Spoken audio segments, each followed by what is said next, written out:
ठीक है भाई, फरमाते हैं कि बाज़ लोग ये कहते हैं कि मुहर्रम और सफ़र में शादी मनहूस होती है, नहीं करनी चाहिए। ऐसे लोगों से आप भी क्वेश्चन करें कि ये 2 महीने तो निकाल दें, चलें आपका कौल मान लेते हैं, बाकी 10 महीनों में शादी तो बहुत बाबरकत होनी चाहिए। वो कहेंगे हाँ है।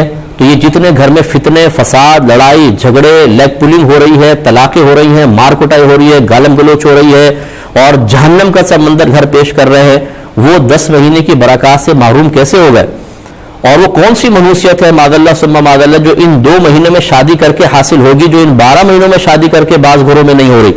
तो ये महीनों के एतबार से नहीं है, ये हमारी जहालत है, ये हमारी कमी इल्मी है, ये हमारा अमल और बुरा किरदार है कि घरों के अंदर ऐसे फितने फसाद होते हैं। मुहर्रम के बारे में हमने पहले आपको बताया कि एक होता है इजहार गम, ये शरअन हमारे दलाइल के मुताबिक जायज़ नहीं है, और एहसास गम ये तो हर मुसलमान को होना चाहिए कि इमाम हुसैन शहजादा रसूल को इस तरह बेदर्दी के साथ ज़िबह किया गया और आपके ख़ानदान के साथ जो बुरा सलूक किया गया, जब ये अय्याम ख़ास तौर पर आते हैं तो दिल भर आता है, दिल गम से भर जाता है। अब ऐसी कैफियत में अगर कोई शख्स मादल्ला मनहूस समझते हुए नहीं, लेकिन कहते हैं कि मेरा दिल नहीं मानता कि मैं शादी करूं, कि मुझे गम महसूस हो रहा है नवासे रसूल का, और वो नहीं करता, तो काबिल गिरफ्त भी नहीं है। और सफ़र का महीना बिल्कुल कोई खाली का महीना नहीं है, ये औरतों की अपनी खुराफात है कि जी खाली का महीना है, इसमें 13 तारीख मनहूस होती है, खास तौर पर कोई मनहूस नहीं है। हमारे आका सल्लल्लाहु अलैहि वसल्लम के दौरे मुबारक में कुफ्फार इसको मनहूस कहते थे, और वो कहते थे कि आसमान से बलाएं नाजिल होती हैं। नबी करीम सल्लल्लाहु अलैहि वसल्लम ने वला सफ़र फरमाकर इन तमाम बिदअतों का कमा किया और दकियानूसीपन का और तवहुम परस्ती को ख़त्म फरमाया। तमाम महीने बराबर हैं, किसी महीने की कोई मनहूसियत नहीं होती, बल्कि याद रखें कि नहूसत का हमारे यहाँ तसव्वुर ही नहीं है। नबी करीम सल्लल्लाहु अलैहि वसल्लम के फरमान देखें, आप फरमाते अगर नहूसत होती तो औरत में होती, पड़ोसी में होती, या घोड़े के अंदर होती। अगर होती तो है ही नहीं नहूसत।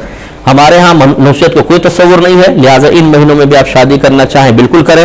लेकिन हाँ, ये मैं मशवरा जरूर दूंगा, अगर आपका ईमान इतना कमजोर है कि कुरान और हदीस की दलीलें तो कल्ब पे असर नहीं करती, लेकिन लोगों की बातें आपको फौरन जकड़ लेती हैं और ज़हनी लिहाज से मफलूज करके नफ्स शैतान की ताअत पर मजबूर कर देती हैं, तो फिर खुदारा आप ना करें। क्योंकि अगर आप सफर में शादी करेंगे, कोई उल्टा सीधा हो गया तो कहेंगे देखा हमने तो कुरान और हदीस का कहना माना, ऐसा हो गया। इसका मतलब लोग सही कहते थे कि यह महीना मनहूस होता है। तो ये फिर इतना ज़ईफुल एतिकादी इंसान को सकता है कि दार इस्लाम से बाहर ले जाए। तो इतने अगर कमजोर है तो ना करें, अगर मजबूत ईमान के हैं तो सफर में शादी करें, कुछ भी नहीं होता।